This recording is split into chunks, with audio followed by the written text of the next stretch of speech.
By the late 1980s, half of America had cable, and network TV got lost in the shuffle.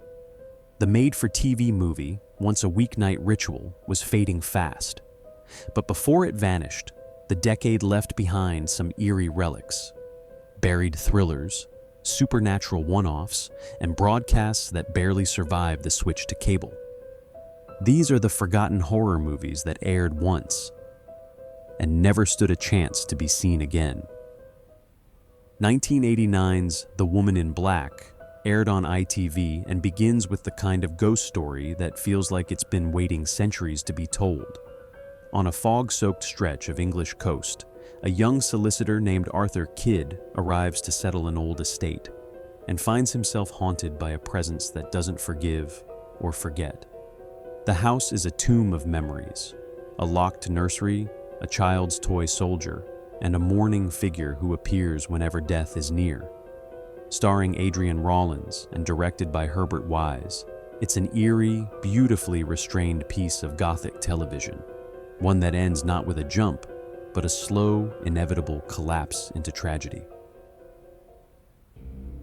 Directed by Wes Craven, 1984's Invitation to Hell turned suburban comfort into a gateway straight to the underworld. Robert Urich stars as Matt Winslow, a NASA engineer who moves his family to California for a new job at a high-tech firm. But it's the local country club that really runs the town.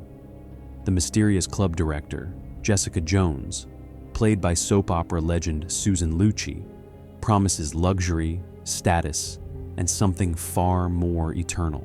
And enter into the spring and taste its power.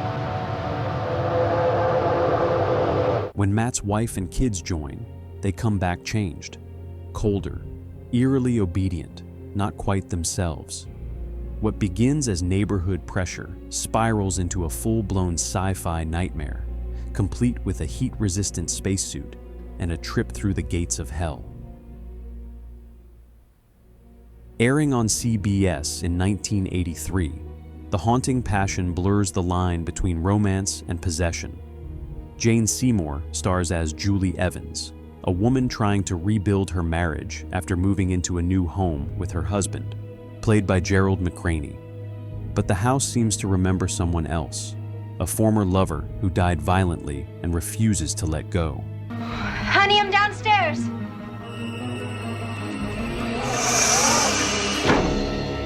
What starts as flickering lights and strange dreams turns into full physical obsession as Julie is drawn deeper into the ghost's grasp. Jane Seymour, future medicine woman, gives the story a pulse, equal parts longing and fear, turning a throwaway TV romance into something genuinely haunted. I Desire opens on the neon-soaked streets of early 80s Hollywood, where men keep turning up dead, drained of blood. Airing on ABC in 1982, David Naughton plays a morgue worker who becomes obsessed with the killings, convinced a vampire is preying on the city's sex trade. His girlfriend thinks he's losing it. The cops think he's crazy, but the deeper he digs, the closer he gets to a mysterious woman named Mona, a hospital nurse by day, something else entirely by night. The movie plays like a crime thriller that wandered into a nightmare. Smoky bars, religious guilt, and one of the strangest vampire finales ever aired on network TV.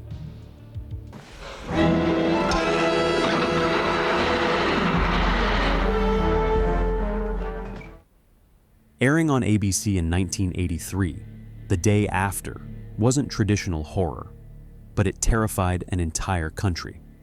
Set in Lawrence, Kansas, it follows ordinary families as global tensions erupt into nuclear war, then shows what happens in the aftermath. There are no monsters, no villains, just fallout, sickness, and silence. Jason Robards and JoBeth Williams lead a cast of people trying to survive the unthinkable, while director Nicholas Meyer, who directed Star Trek II: The Wrath of Khan, shoots it like a documentary unfolding in real time. Over 100 million people watched it, and for one night, network TV made the apocalypse feel real.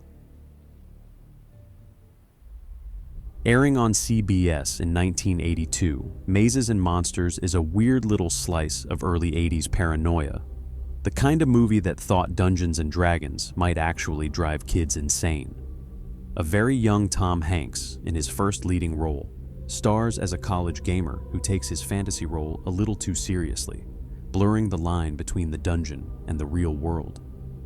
When their late-night campaign moves into real caves, Robbie's grip on reality starts to crumble, and he begins to believe he's his in-game character, a celibate holy man on a divine quest.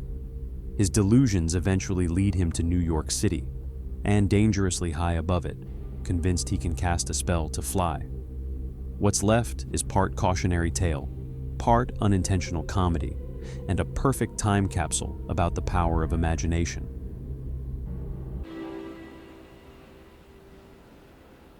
JJ, what am I doing here? It starts with a drill tearing into the ocean floor, and something tearing back. The Intruder Within, which aired on ABC in 1981, strands an oil rig crew in Antarctic waters with a creature that shouldn't exist.